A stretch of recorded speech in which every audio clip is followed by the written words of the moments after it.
పట్టువదలని విక్రమార్కులు పవన్ కళ్యాణ్, రఘురామకృష్ణంరాజులను వీళ్ళిద్దరిని నిజంగా అభినందించాలి.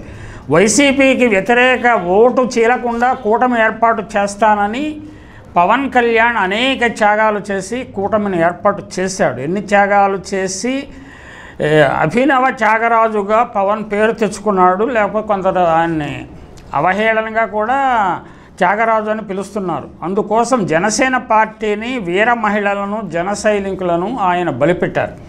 పిఠాపురంలో అదృష్టాన్ని పరీక్షించుకుంటూ గెలుస్తాడో ఓడుతాడో తెలియని సందిగ్ధ పరిస్థితిలో పడిపోయాడు.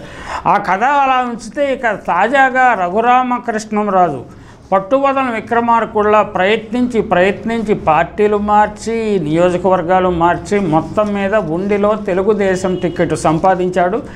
సైకిల్ ఎక్కాడు. సైకిల్ ఎక్కి తొక్కలేక ఇలాగెలా కదుపుతున్నాడు. ఆయన ఆయాసపడుతున్నాడు. ఆ సైకిల్ తొక్కే ఇది కూడా ఓపిక లేకపోతే ఆరోగ్యం ఆయనకు ఉన్నట్టు లేదు.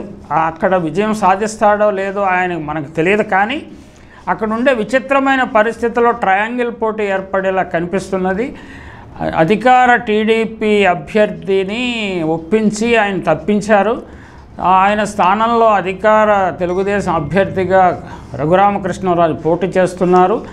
ఆయనకు పోటీగా నరసింహరాజు గారు వైసీపీ తరఫున పోటీ చేస్తున్నారు. వీరి మధ్యన రెబెల్ అభ్యర్థిగా, టీడీపీ రెబెల్ అభ్యర్థిగా శివ ఇండిపెండెంట్గా పోటీ చేస్తున్నారు. ఆయనని కూడా ఒప్పించడానికి తెలుగుదేశం పార్టీ చాలా ప్రయత్నిస్తున్నది. అయితే ఆయన అంగీకరిస్తారా లేదా అన్నది మనకి ఇంకా తెలియదు.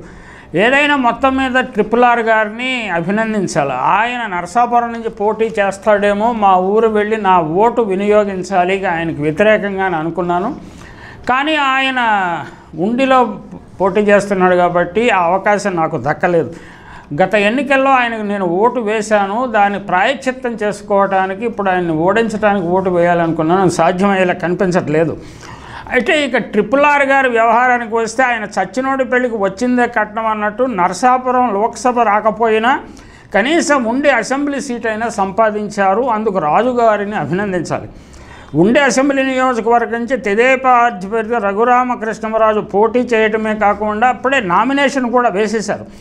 దీనితో పాటు మరో 4 స్థానాలను తెదేపా అభ్యర్థులను మార్చింది. వీరందరికీ ఆదివారం బీఫామ్లు అందించింది. ఉండి అసెంబ్లీ నుంచి తొలుత సిట్టింగ్ ఎమ్మెల్యేగా మంతెన రామరాజు పేరును అధిష్టానం ఖరారు చేసింది. అయితే తాజా సమీకరణాల నేపథ్యంలో ఆయనను ఉమ్మడి పశ్చిమ గోదావరి జిల్లా సమన్వయకర్తగా నరసాపురం లోక్సభ నియోజకవర్గ తెదేపా అధ్యక్షుడిగా నియమించారు. రఘురామకృష్ణరాజుకు ఉండి టికెట్ ఖరారైంది. ఇంకా అనకాపల్లి మాడుగుల నుంచి తొలుత పైలా ప్రసాద్ పేరును అధిష్టానం ప్రకటించింది. పెందుర్తి స్థానాన్ని జనసేనకు ఇవ్వడంతో అక్కడి నుంచి పోటీ చేయాలనుకున్న బండారు సత్యనారాయణమూర్తికి టికెట్ దక్కలేదు. దీంతో ఆయనను మాడుగుల నుంచి పోటీ చేయించాలని నిర్ణయించింది. ఇప్పుడు ఇలా పోటీ చేస్తున్న అనకాపల్లి నుంచి పోటీ చేస్తున్న సీఎం రమేష్ను, పెందుర్తి నుంచి పోటీ చేస్తున్న రమేష్ను ఆయన చిరంజీవి గారు ఆశీర్వదించారు. అది వారికి ఒక బూస్ట్ లాగా చెప్తున్నారు. అయితే చిరంజీవి అప్రతిష్ట పాలయ్యాడు అనుకోండి, అది వేరే విషయం. అది అలా ఉంచుదాము. అల్లూరు సీతారామరాజు జిల్లా పాడేరు అసెంబ్లీ స్థానం నుంచి తెదేపా అభ్యర్థిగా వెంకట రమేష్ నాయుడు పేరును పార్టీ గతంలో ఖరారు చేసింది. సమీకరణాల నేపథ్యంలో అక్కడి నుంచి మాజీ ఎమ్మెల్యే గిడ్డి ఈశ్వర్ని పోటీ చేయించాలని తెదేపా నిర్ణయించింది.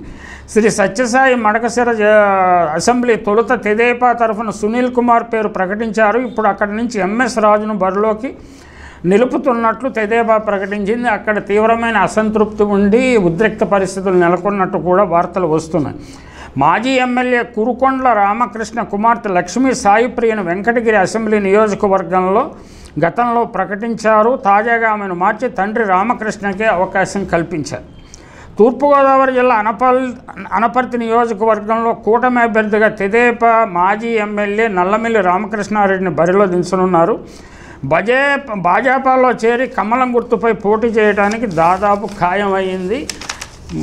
మాజీ ముఖ్యమంత్రి కిరణ్ కుమార్ రెడ్డి ప్రస్తుతం బీజేపీలో ఉన్నారు. ఈయనకు ఫోన్ చేసి పార్టీలోకి ఆహ్వానించినట్లు, ఆయన పార్టీలో చేరటానికి అంగీకరించినట్లు నల్లమిల్లి రామకృష్ణారెడ్డి గారు అంగీకరించినట్టు తెలుస్తున్నది. ఇది ఇలా ఉండగా నామినేషన్ రోజున దెందులూరులో టీడీపీ నాయకుడు మాజీ ఎమ్మెల్యే చింతమనేని ప్రభాకర్ చౌదరికి కోడిపందాల చౌదరి గారు భారీ షాక్ తగిలింది. బీజేపీ అభ్యర్థి తపన చౌదరి ఈ నియోజకవర్గంలో బీఫామ్ ఇస్తున్నారు. 23న నామినేషన్ వేస్తారు. చింతమనేని ఇండిపెండెంట్గా నామినేషన్ వేయవచ్చు. కానీ ఈయన కూడా చంద్రబాబు నాయుడు గారు అనునయించి బుజ్జగించి విత్డ్రా చేసిన ఆశ్చర్యం లేదు.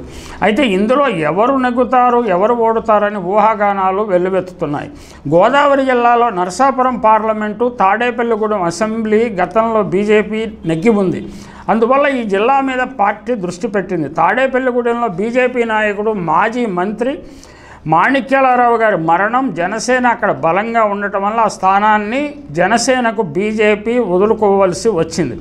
దెందులూరు మీద దృష్టి పెట్టి ఆ సీటును సంపాదించింది. కొల్లేరు ప్రాంతమైన దెందులూరులో వడ్డీ లేక జాలర్లు లేక మత్స్యకారుల సంఖ్య ఎక్కువ. వారి సమూహాల్లో ఆర్ఎస్ఎస్ విశేషమైన కృషి చేసింది. బీజేపీ ప్రభావం కొంత మేర ఉంది.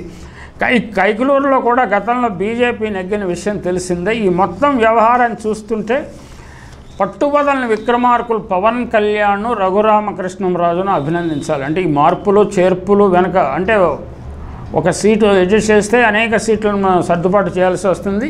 రఘురామకృష్ణంరాజు గారు మొత్తం మీద సాధించాడు. అయితే విజయం సాధించడం అనేది లాబియింగ్ అంత ఈజీ కాదు, అలాగే మనీ గేమ్ కూడా కాదు. అంటే ఇప్పుడున్న అభ్యర్థులందరిలో, ఉండిలో ఉన్న అభ్యర్థులందరిలో కూడా ముఖ్యంగా వైసీపీ అభ్యర్థి కంటే రఘురామకృష్ణంరాజు 10 రెట్లు సంపద ఉన్నది ఆయనకి. ఆయన అఫీషియల్ అఫిడవిట్ ద్వారానే ఆయన ఆస్తుల విలువ 10 రెట్లకు పైగా ఉన్నది. అయినా కానీ మనం చెప్పలేము ప్రజాభిమానం ఎటు మొగ్గు చూపుతుందో, ఎవరిని కరుణిస్తుందో, చివరికి విజయకేతనం ఏ పార్టీ ఎగరవేస్తుందో చూడాలి.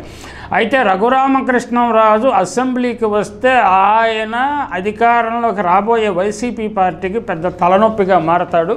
కాబట్టి ఆయన ఓడించడానికి వైసీపీ పార్టీ అభ్యర్థిని మారుస్తుందా, లేకపోతే నరసింహరాజు గారితోనే గట్టి పోరాటం చేస్తుందా అన్నది చూడాల్సి ఉంది.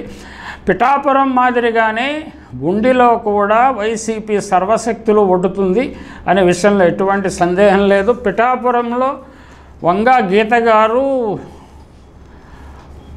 పవన్ కళ్యాణ్కు 3 చెరువుల నీళ్లు తాగిస్తున్నారు. మరి అదే పరిస్థితి ఉండిలో ఉంటుందా? నరసింహరాజు గారు ఈ రఘురామకృష్ణంరాజు గారిని ముప్పు తిప్పలు పెడతారా, లేకపోతే ఏం జరుగుతుందో మనం జూన్ 4వ తేదీన తెలుస్తుంది. అంతకుముందు ప్రీ పోల్ సర్వేలలో కొంత తెలిసిన, ఎగ్జిట్ పోల్స్ సర్వేలో తెలిసిన, అఫీషియల్గా జూన్ 4న పరిస్థితి తేటతెల్లం అవుతుంది. అయితే పరిసరాల చుట్టుపక్కల నియోజకవర్గాల్లో ప్రభంజనం ఉన్న వైసీపీ ఉండిని కూడా గెలుచుకోగలుగుతుందా? ఉండి ఎప్పుడు తెలుగుదేశం పార్టీకి కంచుకోట లాంటిది. అయితే ప్రభంజనం వీచినప్పుడు కంచుకోటలు కూడా బద్దలైపోయిన సందర్భాలు అనేకం చూసాం. దిగ్గజాల లాంటి నాయకులు కుప్పకూలిన సందర్భాలు చూసాం. ఏం జరుగుతుందో మనం వేచి చూద్దాం.